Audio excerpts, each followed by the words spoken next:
1h58. Universitária ZYD 240, 99.9 MHz, FM. Universitária. Emissora da Universidade Federal de Pernambuco. Universitária.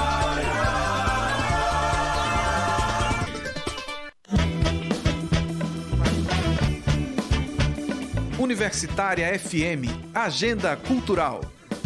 PC Silva faz show de aniversário nesta sexta no Terra Café Bar, às 9 da noite. Para celebrar mais um giro em torno do sol, o cantor e compositor pernambucano recebe Martins, Isabela Moraes, Luísa Fittipaldi e Marcelo Rangel. Prestes a lançar seu primeiro disco, PC Silva vai apresentar algumas canções que vão estar no álbum, além de outras músicas na companhia de seus convidados. Ingressos antecipados à venda no Simpla.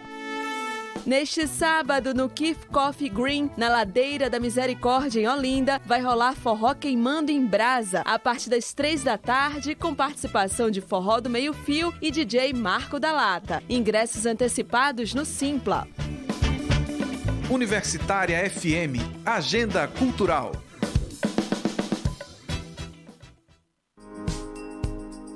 Dicas do Ministério da Saúde para se proteger do novo coronavírus. Medidas simples de higiene podem te ajudar. Evite contato com pessoas que estejam com sintomas de gripe ou que já estejam doentes. Lave as mãos com frequência, principalmente depois do contato com pessoas doentes. Use lenço descartável para higiene nasal. Cubra o nariz e a boca quando espirrar ou tossir. Evite tocar nos olhos, nariz e boca. Lave as mãos após tossir ou espirrar. Não compartilhe objetos pessoais como talheres, pratos, copos e garrafas. Mantenha os ambientes bem ventilados. Se você é profissional de saúde, sempre atenda casos suspeitos utilizando equipamentos de proteção individual. Com estes cuidados básicos, você pode ajudar a reduzir o risco de contrair ou transmitir doenças respiratórias como o novo coronavírus. Ministério da Saúde, Governo Federal. Universitária.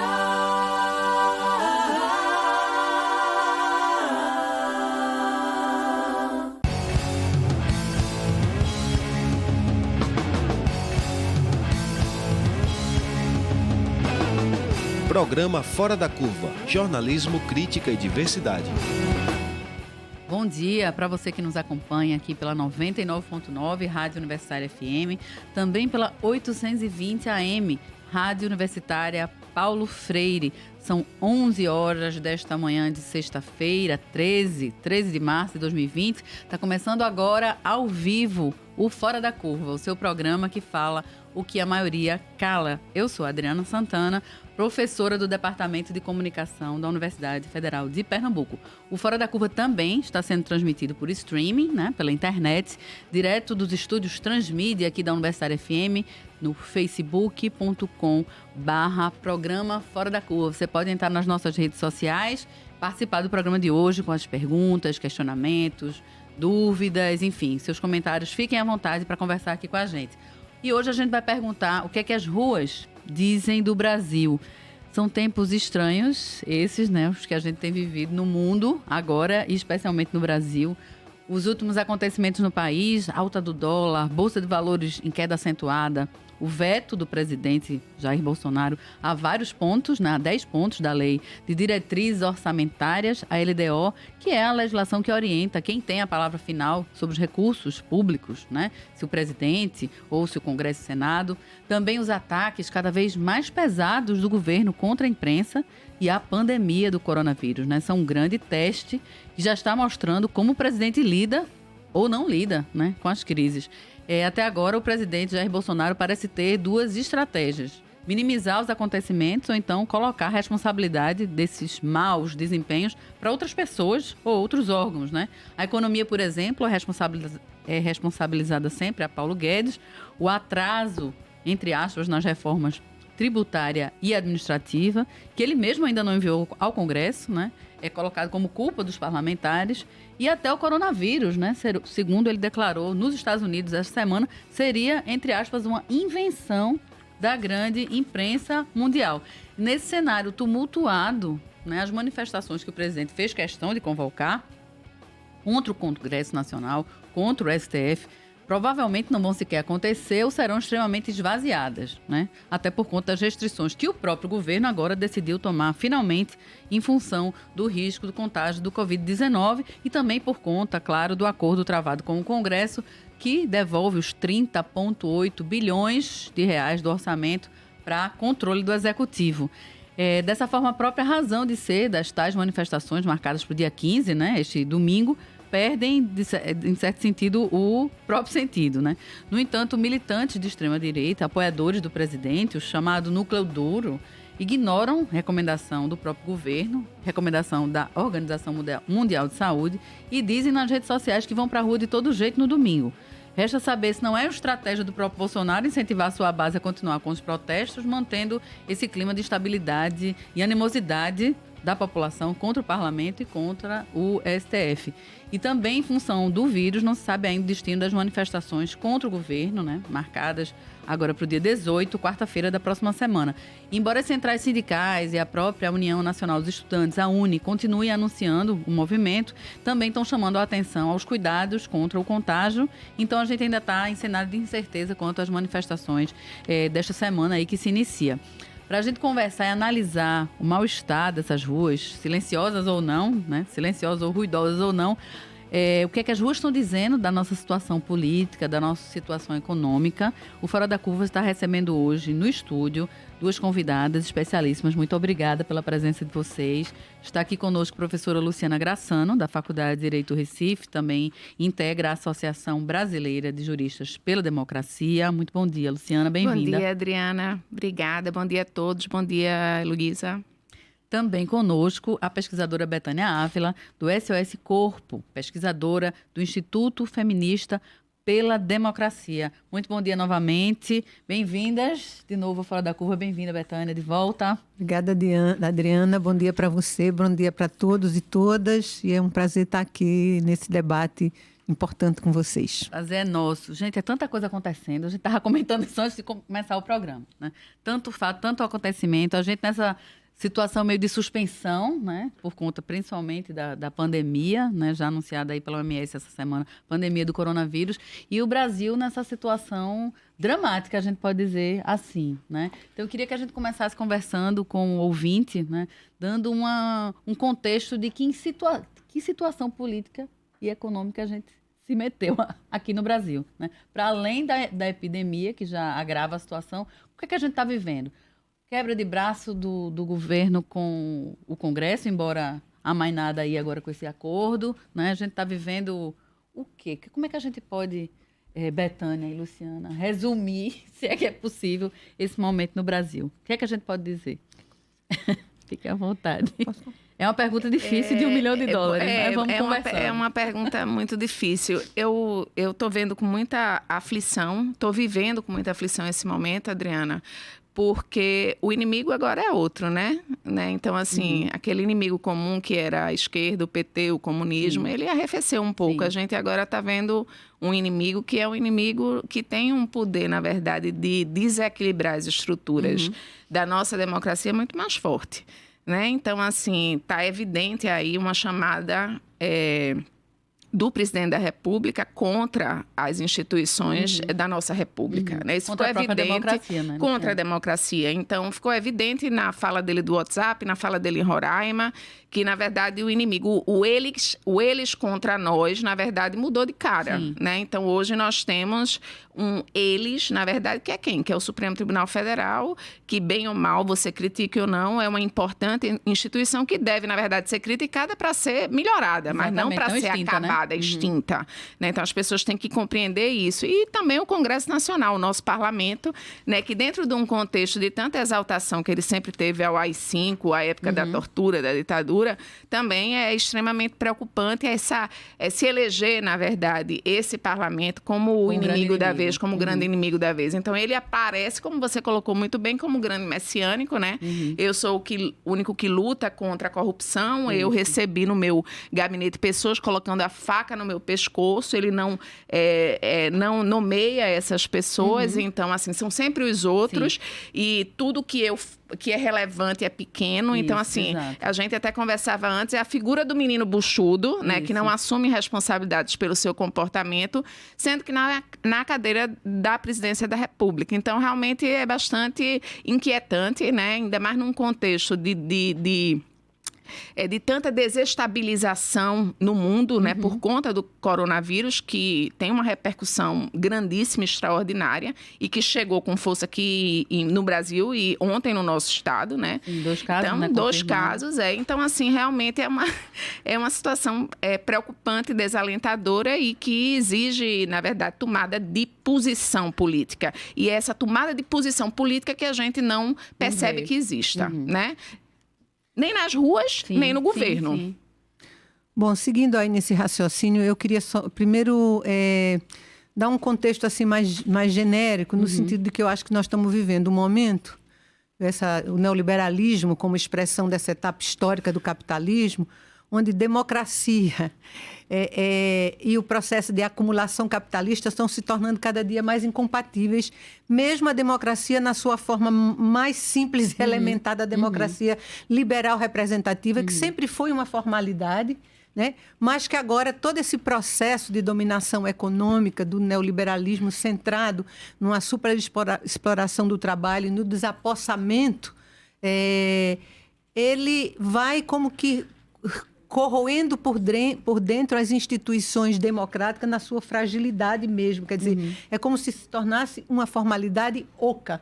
A formalidade democrática ela fosse vazia de conteúdo, de substância, né? Então, o que interessa, de fato, é o mercado e a acumulação do capital.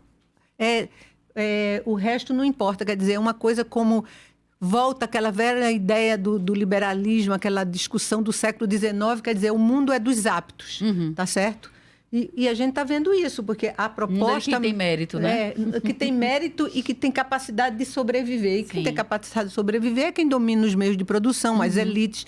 Então, a gente está vendo isso porque nós estamos vivendo um momento de abandono social, né? No mundo, mas no Brasil de maneira particular, né? Você vê aí os navios afundando no Mediterrâneo com populações e os países rejeitando na Europa a entrada, né? Então, e no Brasil a gente está num total abandono social, né? A ideia é cada vez mais desprover a população de qualquer coisa. Esse é um ponto dessa guerra insana que está aí. E eu acho que, para nosso desconsolo, para nossa tragédia, a gente tem um governo, a gente tem um poder central, isso que já foi dito aqui, quer dizer, um governo que o grande sonho dele é dominar, é instituir, de fato, um regime autoritário baseado num processo de formalidade democrática, porque o sonho dele é uma centralização, tá certo, de poder absolutamente déspota, né? Então, esse é o sonho dele, essa é a expressão dele. Só que é uma pessoa que, do meu ponto de vista, assim, eu acho que ele não tem a menor noção do lugar, de como ele está localizado, porque, de fato, ele não conhece as instituições, além de não respeitá-las, mas ele também não conhece. Ele não sabe onde é que ele está localizado nesse país, quer dizer, uma subserviência extrema, fora do limite extremo aos Estados Unidos, uma coisa que nos deixa completamente embaraçados, quer dizer, uma coisa desagradável, além de uma repercussão violenta, parece que uma repercussão até na própria saúde aí do presidente que foi para os Estados Unidos, né, e volta aí também ameaçado como parte da população. Então, é um quadro muito dramático. E eu acho que a elite econômica, de fato, começa a se dar conta um pouco disso, mas, por outro lado, sustenta esse governo, porque o que interessa para essa elite é a instalação absoluta, né, do projeto neoliberal, dessa economia absolutamente a favor do sistema financeiro. Então, enquanto isso for possível, tá certo? Enquanto estiver garantindo isso, que eu acho também que até isso vai explodir, porque o desgoverno é tão grande em todos os sentidos, que eu acho que até isso vai explodir, mas o que interessa é isso para essa elite. Você vê os meios de comunicação, apesar dessa ameaça humanitária desse coronavírus, o que é que os meios de comunicação corporativos acentuam nos jornais?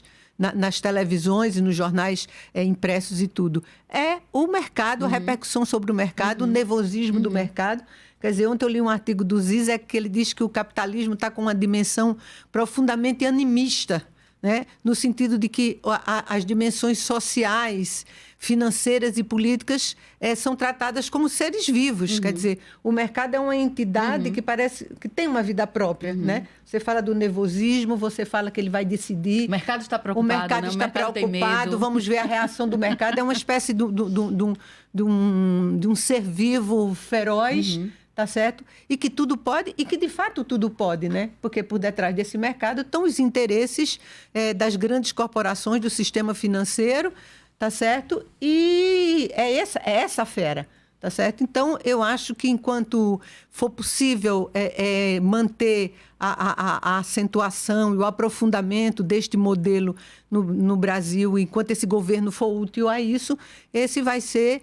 E eu acho que o mais dramático é que pelo menos 30% da população também sustente isso que está aí. Às vezes eu me pergunto como é que as pessoas não estão sentindo na sua própria vida, na sua própria vida cotidiana, porque basta você sair na rua que você pode ver, né, o aumento da pobreza, né? A desestruturação, o aumento da violência, né? Porque, além do mais, nós temos um governo, nós temos autoridades públicas que cotidianamente incentivam a violência sexual, a violência racial, a violência homofóbica e a violência de classe. Isso hoje é um discurso, é uma autorização pública, tá certo? Então, eu acho que nós estamos vivendo, de fato, uma situação muito dramática e agora com essa pandemia, né, porque a OMS já declarou uma pandemia, de fato é a nossa própria saúde, a nossa própria vida que está em causa, e quando a gente vê um governo desse à deriva, realmente nos dá muita tensão, medo mesmo.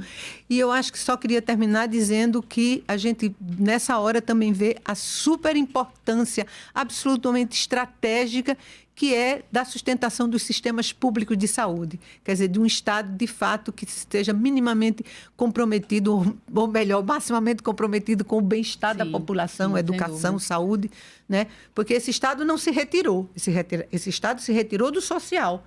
Esse negócio de Estado mínimo, esse Estado está com todas as suas potências para favorecer o sistema financeiro e as empresas. Inclusive, a gente estava falando também no intervalo, né, de uma matéria que a Luciana estava lendo, que foi ao ar agora cedo, né, de que o Estado, o Estado brasileiro, né, já se põe à disposição... Através da Caixa Econômica, pela Caixa Econômica, de salvar, digamos assim, empresas e negócios, e bancos principalmente, em função dessa pandemia do coronavírus, né? Então, é como Bethânia estava falando, o Estado, para esse governo, precisa ser afastado da população. Ele só é mínimo, né, para os pobres, né? Os ricos, para as grandes empresas. Ele é muito generoso. Ele é generoso, exatamente, né? Exatamente. Ô, Luciana, a gente estava também comentando, né, antes, a gente comentou muito antes do programa começar, dessa queda de braço aí de Bolsonaro com o Congresso Nacional e esse acordo que acaba sendo realizado, né? Cada um fica com um quinhão do orçamento.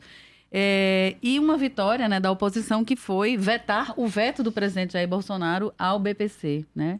A mudanças, né, na ampliação, né, do benefício e proteção continuada. E a gente comentava como o impacto financeiro disso é irrisório, né, Luciana? Com certeza, Adriana. É uma coisa muito surpreendente diante de um caos social como o que Bethânia relatou para a gente aqui na fala dela. É surpreendente, inclusive, que a própria Folha de São Paulo, no seu editorial, faça uma menção tão dura a essa vitória da sociedade, na verdade, né? Que foi essa ampliação do BPC. E que é importante que se diga, Adriana, na verdade, esse dinheiro vai para os pobres, mas volta para o Estado. A gente já cansou de dizer isso aqui. É um recurso que é dado para a população, que a população usa todo com consumo. E esse consumo é tributado, esse tributo volta para o Estado. E esse consumo, na verdade, é feito no pequeno comércio, que está à deriva, que está, na verdade... Exato, nas pequenas cidades, no interior dos estados, entende? É realmente lamentável isso, né? Veja que a gente teve, acho que foi a semana passada ou mesmo essa semana, a triste notícia de que teve corte na concessão do Bolsa Família aqui para a região Nordeste. Estamos com 3%, né? Exatamente, num contexto desse de corte orçamentário de uma prestação assistencial social tão importante quanto Bolsa Família, né, é surpreendente, na verdade, inclusive editoriais contrários a uma ampliação aí do benefício previdenciário, de um benefício assistencial que tem um impacto tão pequeno no orçamento, né? Quando a gente compara com as outras despesas, por exemplo, de rolagem de dívida, né? Exatamente. Então, assim, como pode? Só vai apertar os cintos para a classe popular, para a classe trabalhadora, né? Então, assim, esses cintos possivelmente eles vão precisar ser mais apertados daqui para frente por conta da crise que esse coronavírus tem gerado no mundo, que necessariamente vai gerar aqui no Brasil, né? Então, a gente já viu, por exemplo, o petróleo já caiu, né? O preço do petróleo. Então, isso tudo tem repercussões em nossa economia também. E aí, mais uma vez, quem é que vai pagar essa conta? Será a classe popular, será a base da pirâmide social brasileira, que já conta com tão pouco, né? Então, assim, vão haver mais cortes em benefícios sociais, como que a gente presenciou semana passada, de clara retaliação à região Nordeste pela falta de apoio nas eleições a Bolsonaro. Bem evidente, né? Pela quantidade até quando esse presidente ele vai, na verdade, dirigir o país para sua matilha. Exatamente. Até quando? Até quando isso vai poder ser permitido? Até quando o Congresso vai permitir isso?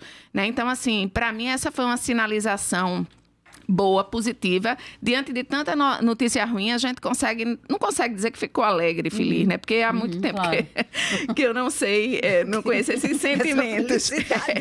Mas foi, pelo menos assim, uma sinalização positiva de que o Congresso vai tomar um partido, na verdade, pelo federalismo, pelo coletivo, pela sociedade que mais precisa de benefícios, de direitos sociais, né, mínimos. Hoje a gente fala em minimíssimos, né? A base, a Quando base, a gente fala a base. do BPC, é uma quantia tão irrisória. É uma quantia um salário irrisória. ou menos do que um salário, Exatamente, vezes, exatamente. Né? Não, e quando você vai ver em termos orçamentários, eu lamentavelmente não trouxe os dados para cá, mas quando você vai ver em termos orçamentários, é risível, diante, na verdade, das grandes despesas que tem o país e que, como você mesma colocou, a Caixa Econômica, de cara, de pronto, já veio dizer, olha, estamos prontos para socorrer aí os bancos. Isso está na Folha de São Paulo de hoje, juntamente com o editorial contrário à ampliação do BPC. Então, assim, que Estado mínimo é esse? É Estado mínimo para quem? Né? Então, assim, vamos avançar nos questionamentos sociedade, né? Vamos avançar nos questionamentos, né? Então, hoje mesmo saiu, na mesma Folha de São Paulo, ontem o Partido Novo, que é o partido super neoliberal que nós temos hoje, tem um novo presidente agora, um rapaz, eu esqueci o nome dele, mas ele já disse, não estou arrependido de ter votado em Bolsonaro, a gente precisava votar em Bolsonaro. Então, assim, na verdade... O próprio Amoedo falou nisso, né? Foi. Exatamente, o próprio Amoedo que deixou, na verdade, a presidência, e o seu sucessor continua esse mesmo discurso, né? E que é um discurso que a gente sabe que tem, na verdade, a aderência em uma parte da nossa sociedade, né, que é completamente cega para as carências sociais. Sem dúvida. E aí, Betânia, também você estava comentando, né, a respeito de talvez, quem sabe, essa crise traga algum benefício, se é que a gente pode falar nisso, que é finalmente a gente acordar para a importância do serviço público brasileiro, para a importância do nosso Sistema Único de Saúde, que é quem poderá nos salvar caso a gente venha a enfrentar um drama ainda maior em relação ao coronavírus, né? Então é isso, o Estado é mínimo para esse governo, para o apoio à população, não é nem um apoio, né? Para o cumprimento da Constituição em relação à população, saúde e educação, mas na hora de salvar banco, na hora de salvar empresa, na hora de rolar dívida, o Estado é muito atuante, né, Betânia? Eu queria reforçar um pouco o que a Luciana falou também, quer dizer, e lembrar de ontem. Quer dizer, essa pequena vitória no sentido político, mas do ponto de vista da população necessitada, é uma coisa muito importante, né? Embora mínima, né, gente? Embora mínima, mas ela é mínima, inclusive como impacto em orçamento. Sim. Mas é isso, quer dizer, essas pequenas vitórias, também vai nutrindo a gente um pouco de alento, né? Vai mostrando que, de qualquer maneira, minimamente tem uma correlação de força. E o que era mais dramático ontem de noite era uma coisa tão assim, era quase caricatural, era enquanto estava se falando toda essa história do coronavírus, dessas necessidades, desse abandono social, desse desespero mesmo, porque vocês vê, em alguns países é uma situação de desespero. A única coisa que o Guedes falou, em relação ao BPC e outras coisas, foi corte de custos e de custos sociais do governo. Quer dizer, era uma discrepância. Um escárnio, né? Era um escárnio. Quer dizer, esse cara vem do coração do sistema financeiro. É um aventureiro do sistema financeiro e ele agora está nessa aventura no poder central do nosso país. Das nossas vidas. Quer dizer, ele vem sem nenhum projeto, ele vem sem nada, ele vem à deriva. Realmente é um aventureiro do mercado financeiro que está hoje comandando a economia desse país. Então, eu acho que isso é realmente uma questão muito séria e, de fato, esse impacto é mínimo em termos financeiros. Ele é importante para a população que vai ser diretamente beneficiada e, para nós, significa um pequeno momento de conquista, de resistência, que a gente tem que ir se alimentando disso também, né? E também reforçando essa coisa das políticas públicas, né? Que esse momento revela e que eu acho que a gente sempre nos manteve em luta, sempre defendemos. O Sistema Único de Saúde brasileiro é considerado, assim, um modelo, uma formulação... Modelo mesmo, fantástica no mundo inteiro. Quer dizer, o SUS é um projeto a longo prazo, as pessoas ficam criticando isso e aquilo, mas ele depende justamente disso, quer dizer, de um Estado que fortaleça o bem-estar, e ele é uma coisa que vai se introduzindo e se consolidando ao longo do tempo. Né? Então, e nesse governo sofre o tempo todo desqualificação, redução de custo. E essa coisa que vocês estavam falando do governo, que é verdade, quer dizer, ele só fala publicamente para responder aos seus afetos e, sobretudo, aos seus desafetos. É como se ele tomasse aquele lugar ali para fazer retaliação e para lidar com o que ele gosta e o que ele não gosta. Quer dizer, realmente é uma coisa absolutamente fora dos padrões, mesmo se você pensa em padrões de direita, né? Porque realmente é uma pessoa que não está localizada no mundo, infelizmente está localizada nesse lugar. E em relação a uma questão que você falou desde o começo, quer dizer, e que recolocou agora, quer dizer, eu acho que as ruas, né, as reações são absolutamente importantes. Eu acho que a gente não pode ter democracia, seja nos bons governos, seja nos maus governos, garantir processos democráticos, se a sociedade não tem capacidade de organização, de manifestação e de manifestação organizada e de revolta mesmo, no sentido de não aceitar essa imposição de uma ordem social injusta. Então, eu acho que isso é uma coisa absolutamente fundamental. Sobre as próximas agendas de manifestação, nós tivemos manifestação no dia 8, mas as próximas agendas, à medida que essa questão do coronavírus vai se tornando mais grave, eu acho que a gente vai vendo como é que vai lidando com isso, mas de qualquer maneira, se por razões, como se diz, sanitárias e de saúde pública, nós não formos capazes, né, estivermos impedida de ir às ruas, eu acho que está na hora também da gente multiplicar e potencializar esses outros meios de reação, né, organizada e de capacidade de protesto que a gente tem, porque nós estamos realmente num momento muito doloroso, mas num momento também que exige de nós uma capacidade de articulação maior, numa escala maior, tá certo? Para fazer face a essa coisa que está aí, esse inimigo, essa, na verdade, é uma situação absolutamente, do ponto de vista do seu tamanho, monstruosa mesmo, em termos de crueldade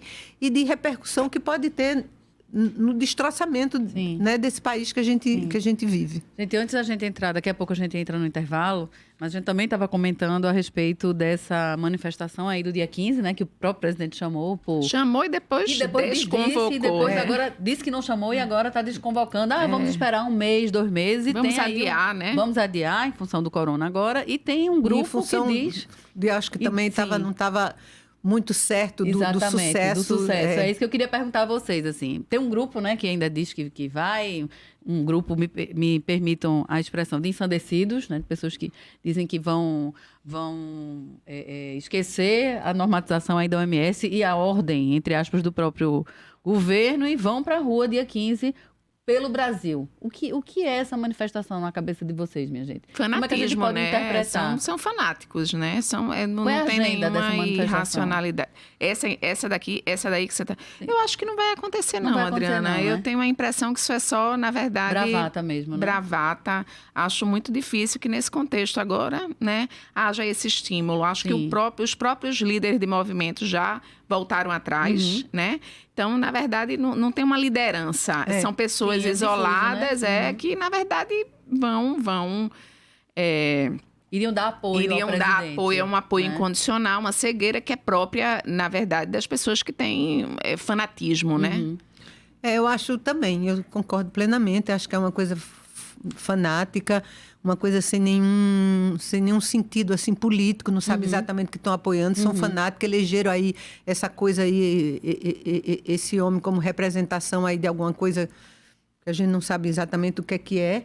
Né? Então, é uma canalização aí desses espíritos alterados. Hoje mesmo, o próprio presidente da Avan já estava na Folha de São Paulo dizendo que o Congresso, com o Supremo, com o governo, tem que trabalhar juntos, unidos, diante desse novo contexto de coronavírus. Então, assim, as próprias lideranças dos movimentos, inclusive aquelas que financiam o movimento, né, que a gente sabe que isso precisa de financiamento, e é um financiamento alto, elas já deram, na verdade, o passo para trás, já recuaram claramente. Então, acho que aí é o isolamento de alguns membros aí fanáticos dessa seita que esse louco que está na nossa presidência ele também é bom, criou. Né? É importante ele ter, lógico, né? Esse secto aí apoiando tudo, né? Ele ter essas pessoas que estão com ele acima de qualquer coisa, até do coronavírus, né? E até da lógica, né? Até da lógica da razão. Mas uma pessoa como ele só pode inspirar e só pode trazer forças organizadas dessa maneira.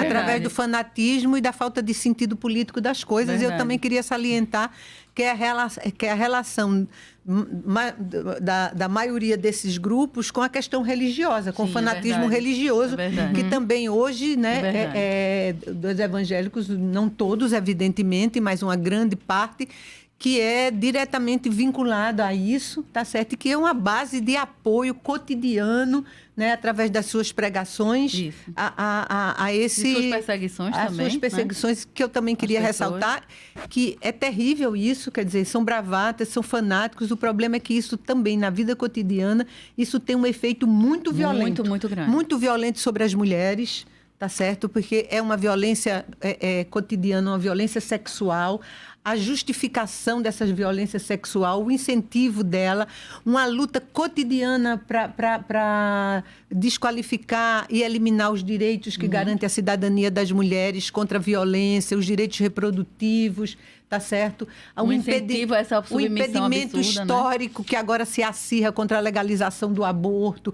Tudo isso, quer dizer, é garantido por essa massa, essa massa fanática em relação a esse fanatismo por um determinado tipo de liderança, com essa dimensão religiosa, né? Também uma característica é o racismo, tá certo, né? E a homofobia é uma coisa terrível, realmente, quando você vê algumas expressões, inclusive dentro do Congresso Nacional, desse discurso, é uma expressão de genocídio mesmo, de eliminação, tá certo? Como é que se diz? De apartheid dentro da sociedade. Quer dizer, é realmente alguma coisa, não sei como é que a gente pode qualificar isso. Quer dizer, é difícil encontrar as palavras, mas que tem heranças profundas aí nas ideologias nazi, fascista, isso tem. Eu não sei se dá para a gente caracterizar esse tipo de pensamento como tal, mas né? Porque a gente não tem uma elaboração grande, né? política, mas você encontra elementos, eu quero dizer, você encontra elementos, basta você ver o que é que está localizado no Ministério da Educação. Né? Sim. Só para complementar, e daqui a pouco chamando o intervalo, um exemplo cotidiano disso que você falou. Eu escutei ontem essa semana, de um cidadão fervoroso, evangélico não progressista, que eu estava equivocada, não havia racismo no Brasil, que era um grande preconceito contra os evangélicos. É um negócio tão insano, tão absurdo, que a gente não consegue nem encontrar parâmetro, né, para servir de comparação a essas pessoas. Luciana, por favor. Adriana, eu queria fazer referência a um artigo muito bom da Eliane Brum, no É o País, dessa semana, que ela traz o nome da Dilma Rousseff de volta para essa discussão. E ela lembra todo brasileiro e toda brasileira que hoje se espanta com a agressão do Bolsonaro contra as mulheres jornalistas, de como Dilma era estuprada todas as vezes quando se colocava gasolina nos carros. Isso durante meses. Não sei se vocês se lembram daquele adesivo que os homens, os cidadãos de bem do Brasil colocavam em seus carros. Chamados de bem, né? Chamados de bem, que era uma agressão diária de violência, de estupro, de violência sexual contra a maior líder. Como hoje Bolsonaro é o maior líder, na verdade, da nossa república, lamentavelmente. Na época era Dilma, né? Ali ficou caracterizada uma condição da misoginia do nosso povo. Como também quando Dilma sofreu impeachment, né? Sem um crime de responsabilidade. E hoje isso está claramente caracterizado, né? Está muito claro. Depois, né? 15 dias depois ficou. Para quem não queria ver, hoje está mais do que as claras. E que ela ainda sofreu uma segunda violência depois de toda a violência que sofreu no período ditatorial e recebeu um voto do presidente da República enaltecendo o torturador dela. Então, assim, esse mau exemplo do povo brasileiro precisa ser sempre relembrado. Então, assim, essa violência que a mulher está sofrendo hoje é uma violência histórica, mas ela surgiu com com esse ânimo de odiosidade muito forte a partir desses momentos históricos recentes. Eu achei que a Eliane Brum, no El País, ela foi muito corajosa e, assim, fez muito bem em trazer à tona de volta essa discussão. Que a gente sempre se lembre para nunca esquecer. Exatamente, porque a violência sexual na campanha da Dilma e no impeachment foi uma arma de desqualificação dela. Total. E é uma das principais armas, né? Gente, o programa Fora da Curva de hoje está discutindo o que as ruas estão dizendo do Brasil. Aqui no estúdio conosco, a professora Luciana Graçano, da Faculdade de Direito do Recife, também integrante da Associação Brasileira de Juristas pela Democracia, também a pesquisadora Betânia Ávila, do SOS Corpo, Instituto Feminista pela Democracia. A gente vai para o intervalo rapidinho, já a gente retorna aqui pelas nossas rádios públicas. Fora da Curva, jornalismo analítico na Rádio Universitária, a nossa rádio pública.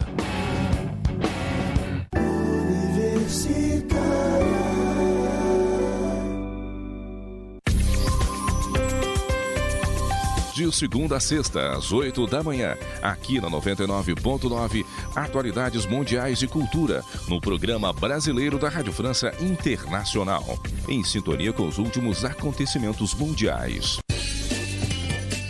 Anatel apresenta Dicas para o Consumidor. Você não está conseguindo resolver seu problema diretamente com a prestadora de celular, telefone, internet ou TV por assinatura? Ou acha que seus direitos não estão sendo respeitados pela empresa? Então registre uma reclamação na Anatel pela internet, de qualquer lugar, a qualquer hora. É fácil. Tem em mãos o número de protocolo de atendimento com a prestadora. Você pode reclamar pela internet mesmo. Acesse www.anatel.gov.br/consumidor. Descreva o seu problema com detalhes e clareza. Depois disso, é a prestadora quem vai te dar uma resposta. A empresa deve fazer isso no prazo de até 5 dias úteis. Vamos repetir o endereço na internet: www.anatel.gov.br/consumidor. Quer ver outras dicas? Acesse facebook.com/anatel.oficial.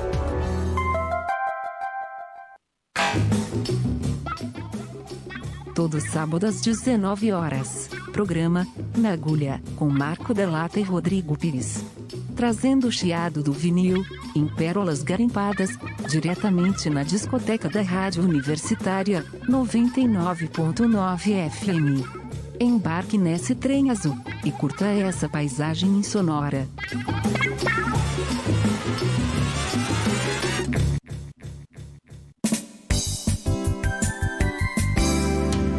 Neste domingo, às 18 horas, na Universitária FM, o programa Realidades.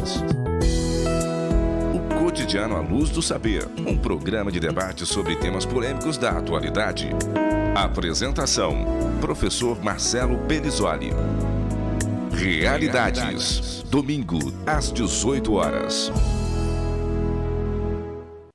Incentivo à alimentação saudável. Da saúde se cuida todos os dias. Acesse o Guia Alimentar para a População Brasileira e conheça as recomendações sobre alimentação saudável. Assim, você aumenta a saúde da sua família e previne doenças como obesidade, diabetes e outras doenças crônicas. Participe das ações pelo saude.gov.br/promoção da saúde. Da saúde se cuida todos os dias. Promoção da saúde, SUS. É o governo federal trabalhando para o Brasil avançar. Ministério da Saúde, Governo Federal. 99.9 MHz.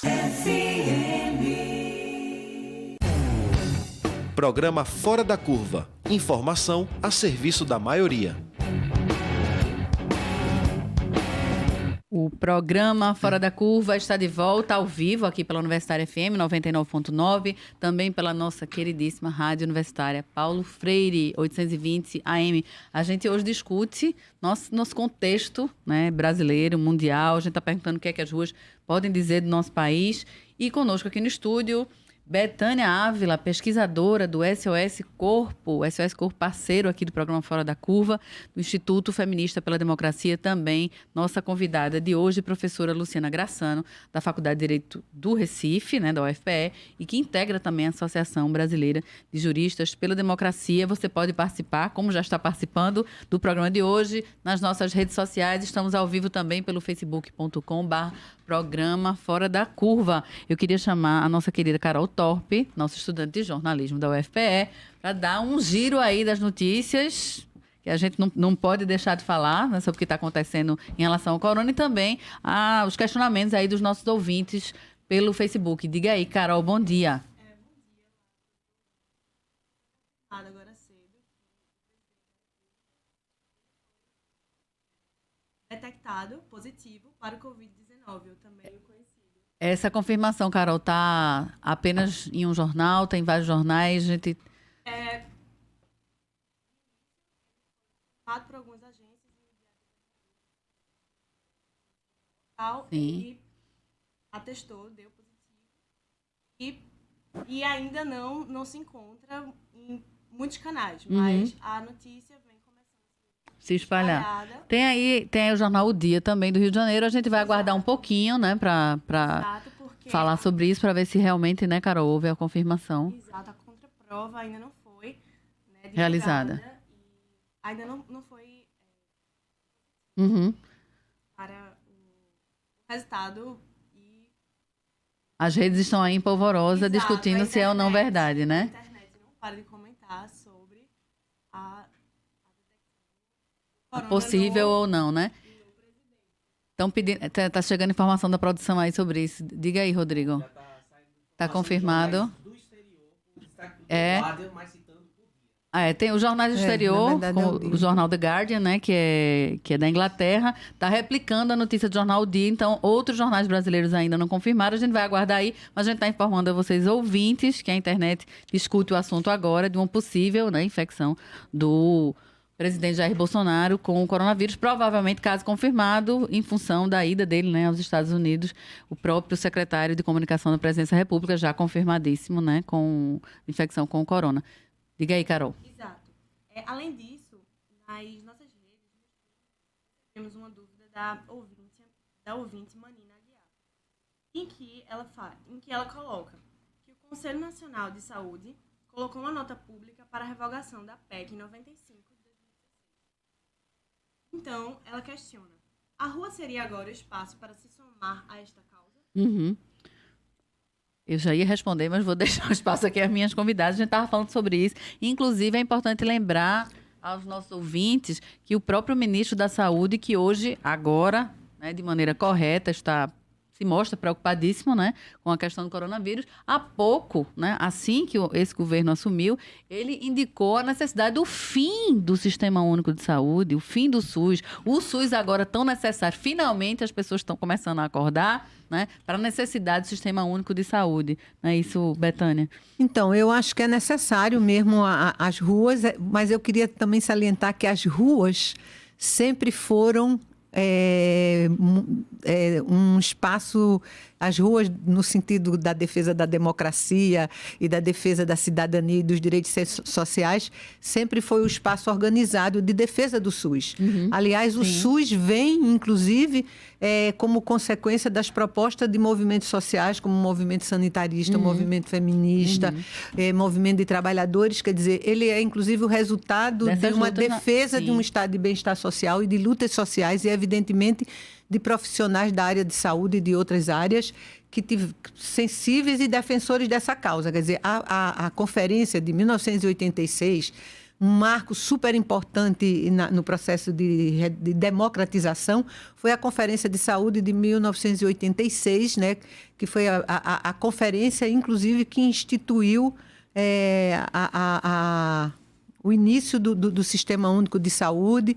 Então, absolutamente fundamental, sempre foi fundamental a luta política, social pelo Sistema Único de Saúde e, nesse momento, mais do que nunca, né, no momento no qual a população está profundamente ameaçada na sua segurança de saúde e no momento no qual o Estado, na sua função de prover o bem-estar social, também está profundamente ameaçado, né, pelas forças conservadoras, pela elite econômica e por essa equipe de governo e por esse poder instalado no governo federal que nós temos. Então, é momento, sem dúvida, de lutar pelo SUS mais do que nunca. Luciana. Adriana, eu queria chamar uma atenção, aproveitar a presença da Bethânia aqui, também dos ouvintes, para chamar a atenção dos defensores de direitos humanos, na verdade, que são todos os pesquisadores lá do SOS Corpo, da nossa universidade também, quantos temos, né? Para a necessidade de incluir na pauta de discussão dos direitos humanos as políticas fiscais. É impressionante a completa ignorância. É uma luta tua, né, Luciana? Uma luta permanente. Adriana, ontem eu dei uma aula e você precisava ver a cara dos meninos, né? Nono período, 10º ano de direito, os meninos com o quê? Pouco menos de 25 anos, por volta de 23 anos. Quando você chega para um estudante incluído, né? Porque todos os alunos da Universidade Federal de Pernambuco, da Faculdade de Direito do Recife, e diz, olha, aqui nesse relatório da Receita Federal, que trata dos grandes números, 2017, 2018, ou seja, é o resultado da apresentação de todas as declarações de rendimentos dos brasileiros. E você mostra a tabela para os meninos e você diz, olha, você está vendo que esses poucos declarantes que têm renda mensal superior a 320 salários mínimos por mês, eles têm uma alíquota efetiva de imposto de renda de 2% sobre o total da sua renda. Inacreditável. É uma coisa inacreditável.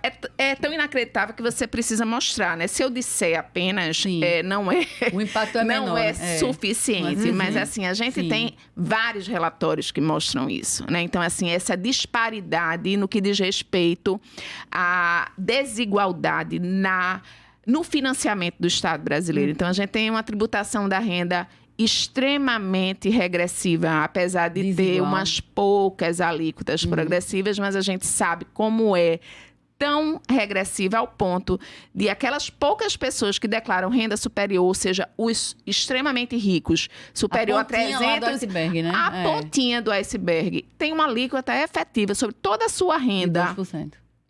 Ela paga 2% de imposto de renda. É inacreditável. É inacreditável. Some-se a isso uma fortíssima tributação médio, Luciana, pra gente comparar sobre o consumo, né? Uma fortíssima tributação sobre o consumo, que representa mais da metade da carga tributária, que eu já disse aqui algumas vezes que isso daí é uma tributação extremamente regressiva. Por quê? Porque ela atinge indistintamente todo consumidor. Você pode ser rico, você pode ser pobre, você vai pagar a mesma coisa por um pacote de feijão de tributo, entende? Então, assim, essas questões de política fiscal, as pessoas que defendem os direitos humanos precisam incluir em sua agenda, porque é evidente que a sociedade precisa ter conhecimento do feminicídio, ter conhecimento, na verdade, de todos os números de violência contra os negros, os gays, mas a gente precisa, na verdade, mostrar à sociedade, esse outro lado, né? Porque esse estado de coisas, a base da desigualdade, você que está na base da pirâmide social, você que faz parte desse 90% de Brasil que nem aparece, desse 50% do Brasil que nem aparece nas declarações de imposto de renda, porque você está na faixa de isenção. Sim. Na verdade, você paga como cidadão, como consumidor, você financia o Estado. E isso que você recebe, na verdade, não é esmola, não é caridade, né? Exatamente, entende? Isso daí é um benefício de cidadania, é um direito de cidadania, entende? Então, assim, isso precisa, na verdade, esse outro lado da questão precisa ser chamado às claras, né? Então, é esse dinheiro que financia o Sistema Único de Saúde que querem acabar, né? Qual é o dinheiro que financia o Sistema Único de Saúde? É esse, né? E os super ricos, eles contribuem como? Com 2% da sua renda total. Por quê? Porque a gente sabe que quanto mais riqueza você tem, menos você gasta essa riqueza com consumo. A classe pobre e a classe trabalhadora e a classe média que consome toda a sua renda. E esse consumo ele é fortemente tributado, ele volta para o Estado em forma de tributo para financiar exatamente essas políticas de direitos sociais que querem acabar e que estão arruinando. Então, assim, essa lógica, ela precisa ser assimilada pela sociedade e ela não é, porque eu estou falando de alunos de uma universidade pública federal, alunos de último ano do curso, e que quando você fala isso, eles se espantam, entende? Então, assim, isso precisa ser incorporado na agenda das pessoas que defendem os direitos humanos, entende? Então, qual é o caminho? O caminho é a gente desconcentrar a riqueza. Como é que você desconcentra a riqueza? Através de política fiscal. Né? Isso foi feito no mundo todo, nos Estados Unidos, durante o governo Roosevelt, por conta da quebra da Bolsa, né? Através do New Deal, as heranças chegaram a ser tributadas em 90%. Né? Você viu isso por conta das guerras também na Europa, né? A necessidade de reconstrução dos Estados nacionais também veio através de reforma tributária. Nós nunca passamos por isso. E reforma tributária essa que o governo quer impor à sociedade? Com conteúdo neoliberal, meramente de simplificação e de suposta eficiência, né? Você não encontra aí, Adriana, uma preocupação com redistribuição, né? Você não encontra uma preocupação com desconcentração de riqueza, com a função distributiva da tributação. Quem tem que se preocupar desse tema é a sociedade. É mais uma, na verdade, preocupação que precisa ser nossa, sabe? Que precisa ser chamada, na verdade, à ordem do dia e à consciência coletiva e social, né? Então, assim, é evidente que não pode acabar com o SUS. Ontem, na aula, eu disse, olha, tem um pesquisador do Instituto do Piketty, que é o grande economista hoje em dia que trata, na verdade, da desigualdade, que ele coloca a pirâmide social brasileira da seguinte forma: a gente tem 10% lá no topo, que concentra 55% da renda nacional. A gente tem um meio que fica em torno de 32%, 33%, e a gente tem uma base de 50%, ou seja, aquele meio de 40%, uma base de 50% que concentra 13% da renda nacional. Como é que você vai tirar a saúde pública universal de um país como esse? Como é que você vai tirar a educação pública universal de um país como esse? Que a base, 50% da população concentra apenas 13% da renda nacional. Se você for incluir aí uma perspectiva de concentração de patrimônio, a situação é muito mais estarrecedora, porque só quem tem patrimônio é quem concentra a renda. Ou quem a recebe de forma intergeracional, entende? Então, essa discussão, ela precisa ser incluída nas pautas, na agenda das pessoas que se preocupam com direitos humanos nesse país. Eu acho que você tem total razão, Luciana. Eu acho que aí é o coração da tensão entre redistribuição e concentração. E o que tem prevalecido é justamente a concentração de renda no nosso país.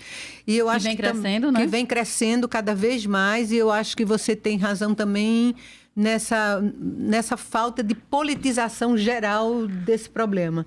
De fato, não é uma questão um pouco abstrata, né? Quando, na verdade, ela está aí no coração da redefinição de políticas sociais, de políticas públicas, de tudo. É realmente o lugar da tensão entre redistribuir ou concentrar. Então, eu acho que a gente tem que tomar isso mesmo como uma agenda nas lutas, nos protestos, mas eu acho que a gente tem que tomar isso como uma agenda nos processos de formação de educação popular, para que se compreenda realmente que você tem que estruturar e planejar as políticas de Estado com base a origem dessa igualdade já tem que estar na estruturação da política financeira tributária.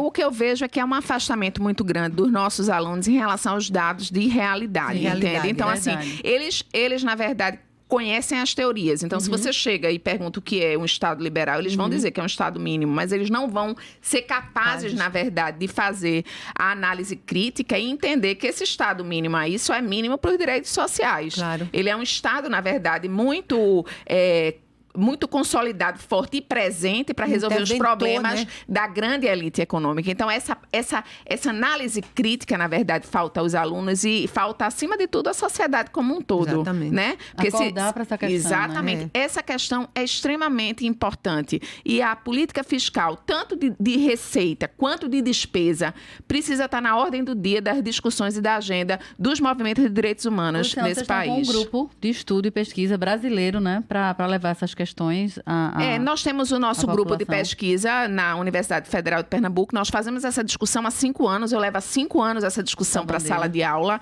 Essa bandeira já trouxe várias vezes aqui. Mas é uma discussão que precisa sair da universidade. Ela precisa entrar nos movimentos sociais. Então, as pessoas precisam perder aquela ideia da tributação e do direito financeiro como realidades herméticas, fechadas, distantes e entenderem que eles são os instrumentos. O direito, a tributação é que dá um instrumento, na verdade, para se proteger de direitos humanos, através, na verdade, de despesa pública na forma de concessão de direitos sociais. Então, isso precisa ser incorporado na agenda de direitos humanos nesse país. Inclusive, Luciana, me corrija se eu estiver errada, mas o grande desconhecimento e próprio afastamento das pessoas, mesmo as pessoas mais instruídas, né, e que se preocupam com o futuro do país e que estão em postos de comando, muitas vezes esse desconhecimento, esse afastamento, até da pauta progressista, leva algumas pessoas a, por exemplo, levantarem bandeira do fim do imposto. Né? Vamos agora lutar pelo fim do imposto. A gente está quase terminando, mas acho que seria interessante você dar uma breve explicação sobre essa falácia. Adriana, vê só, a fala de que a carga tributária é muito pesada no Brasil, ela pega com muita força na classe média, que reverbera a sua voz, né? A gente sabe que a gente tem poder de barulho, né? Nós temos poder de levantar a nossa voz. E realmente para a classe média. Por isso que reverbera com tanta força. Eu estou dizendo aqui que uma pessoa que tem um salário mensal de acima de 320 salários mínimos tem uma alíquota efetiva de 2%. A gente tem uma tabela que a alíquota máxima é 27,5%. Né? Então, considerando as deduções, as isenções, né? Tudo mais, essa alíquota normalmente baixa. Mas baixa para quem está naquele grupo dos 0,1% mais rico ao ponto de apenas 2% da renda total ser, na verdade, tributada nesse país pelo imposto de renda. Se então, os ricos não pagam, alguém tem que pagar. Exatamente. Então, assim, é por isso que a gente viu aquela adesão, e eu digo sempre isso em sala de aula, de quem? De classe média, o pato da Fiesp. Eu não vou pagar o pato. Não, realmente a classe média, ela se sente representada nesse discurso, porque realmente para ela a tributação é pesada.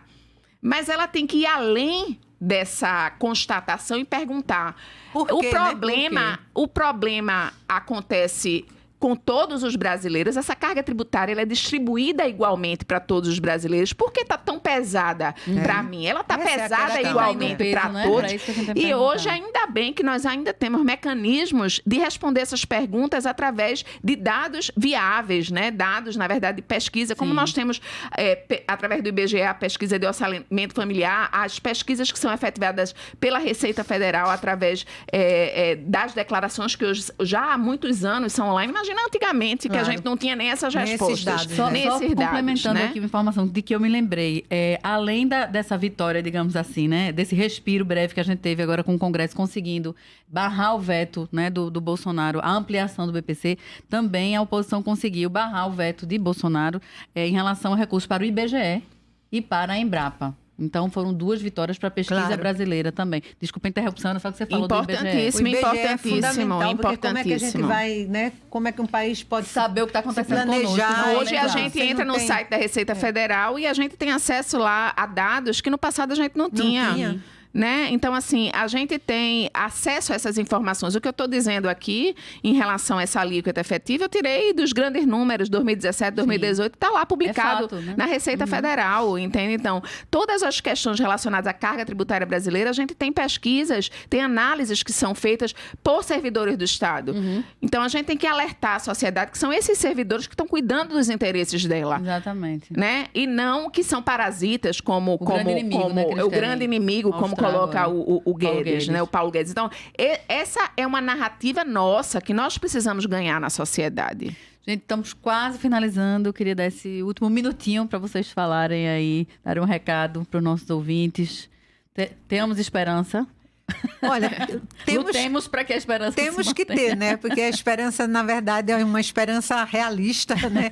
Uma esperança que só vai ser realizada pela luta, tem que ser o nosso lugar de sustentação. E eu queria terminar dizendo que, realmente, a questão tributária, a questão fiscal, a questão da produção de dados, de informação, eu acho que elas são questões absolutamente fundamentais no processo de democratização, e eu acho que é isso que a gente tem que tomar consciência e pensar a democracia para além de um sistema político, pensar a democracia como uma forma de organização da vida social. Né? Eu acho que isso é um desafio para nós. Quem sabe a gente não consegue mobilizar as pessoas, né? Já que essa mobilização não vem através do que se é tirado delas, né?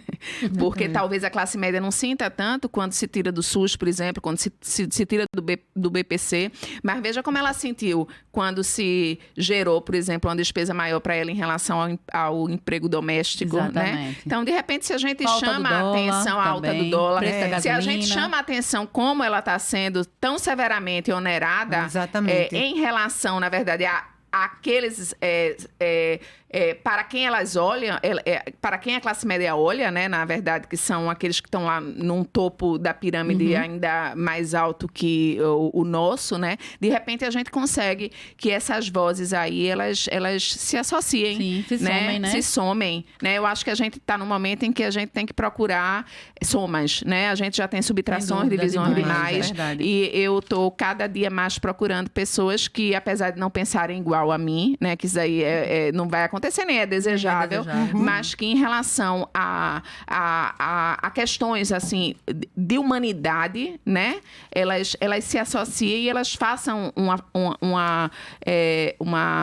tragam uma força a esse discurso nosso. Muito obrigada, gente. Fora da Curva está terminando, infelizmente. Muito obrigada, Betânia. Muito obrigada, Luciana.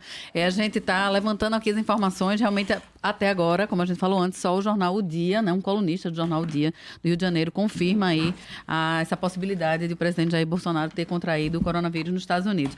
O Fora da Curva de hoje vai terminando agora. Muito obrigada a todo mundo, a quem nos escutou também. O programa desta sexta foi produzido e apresentado por mim, Adriana Santana, com produção aqui no estúdio. Bela pesquisa e redes sociais das estudantes da UFPE, da estudante Carol Torpe, do estudante Guilherme Falcão, na técnica de som Marco da Lata, o FDC, eu já falando aqui com toda a intimidade para os ouvintes, o Fora da Curva tem reprise hoje às 21h. Na segunda a gente volta com a apresentação do professor Bruno Nogueira. Boa tarde, boa semana, se cuidem, lavem as mãos e defendam a universidade pública e o Sistema Único de Saúde brasileiro. Até mais! O programa Fora da Curva é uma realização do Departamento de Comunicação Social com o apoio do Departamento de Sociologia e do Núcleo de Rádio e TV Universitárias. Parceria com o Marco Zero Conteúdo, Centro das Mulheres do Cabo, SOS Corpo, Centro Sabiá, Terral Coletivo de Comunicação, Centro de Cultura Luiz Freire. Esse programa fica disponível em nossa página do Facebook e no canal do YouTube. Acompanhe as nossas redes sociais, porque nós também divulgamos por lá muita informação que você não vê por aí. A música tema deste programa foi composta pela banda Diablo Motor. Programa Fora da Curva. A gente fala o que a maioria cala.